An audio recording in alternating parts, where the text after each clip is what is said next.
Well, thank you, Doug.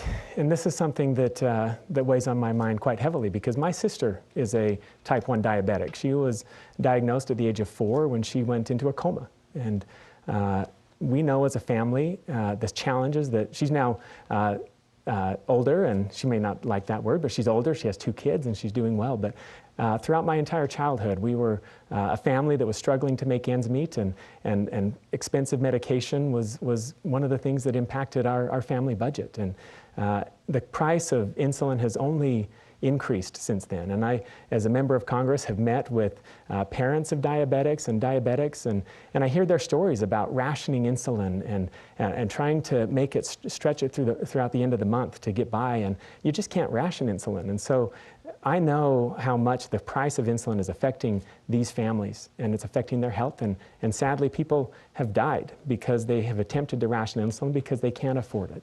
And so, you know, the protections under the Affordable Care Act for people with pre-existing conditions is incredibly important, and also addressing the price of necessary medications. And I'm glad to hear my opponent, Mr. Owens, talk about the need to protect people with pre-existing conditions. But Mr. Owens, your website, up until 3 weeks ago, talked about removing protections for people with pre-existing conditions. And that's troubling to me because I know a lot of people who rely on those protections for their life-sustaining medicine. I think of Camille, who's a mother of a son with a pre-existing condition, and she worries every day that they're going to be able to have access to the medication that keeps her son alive.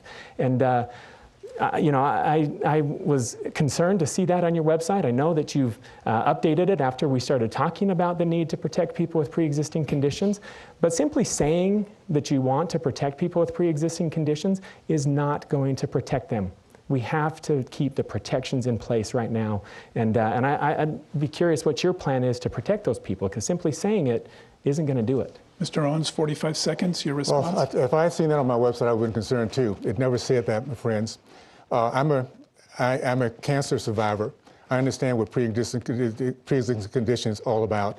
And at the end of the day, we have right now already in place an executive order by the President Trump, and the Congress has passed laws that said this will be protected.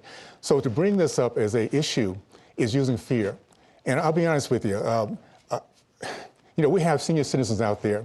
They've paid the price. They've done what they have to do. They're now in a vulnerable position. They have, again, people with issues like health care that are at vulnerable positions. Let's not use fear as a way to get votes. I've seen it happen in my race, my community, for way too long. At the end of the day, pre-existing condition is not an issue. All you have to do is look at what's been passed by both sides of the aisle, and that's been taken off. So for my opponent to bring this up, it's kind of typical of, again, what I've seen so many years, and that is throwing stuff out there that actually is not true, and to change the topic. So we're going to continue moving forward. What we're doing right now, by the way, taking out, okay. Thank you. And Mr. Owens, people are afraid. I talked about Mindy and I talked about Camille. They are afraid that they won't have access to health care if protections for people with pre-existing conditions are repealed. And again, it is true. And we can tweet out, but on September 22nd, your website changed from saying we must repeal protections for people with pre-existing conditions. Your website changed, and so I think justifiably so. People are afraid. They're worried that they might lose life-sustaining access to medication, and I think this is real, and this is an important issue for us to debate. How are we going to protect people with pre-existing conditions? Because simply saying it isn't going to protect them. Mr. Owens, 30 seconds. What we had on the site was we will appeal Obamacare. We will now reform Obamacare since we have had the switches and the tweaking. Nowhere on my website has that come up. And this is what I want to make sure everybody understands. It's time for us to really hold our representatives accountable. All we ask of them is 2 things, is be honest and to keep your word. That's basically it. And for us to be having a conversation with pre-existing conditions or bombs going off in lower Utah, or things that are made up, manufactured, because what the Democratic Party does, in this case here, unfortunately, we're using DC tactics. And fear should never be a way that we go after our solutions. Let's make sure we get it done. Thank you. Final response. Yeah, thank you. I would just say, you know, it was in black and white on the website.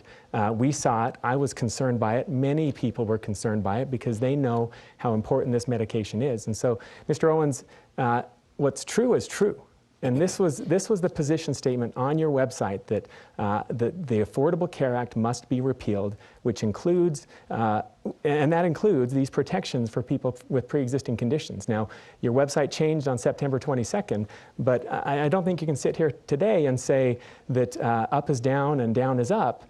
This is true, and this is a policy difference between us that I think it's important for people to understand, especially people who are afraid that they might lose access to life-saving medication.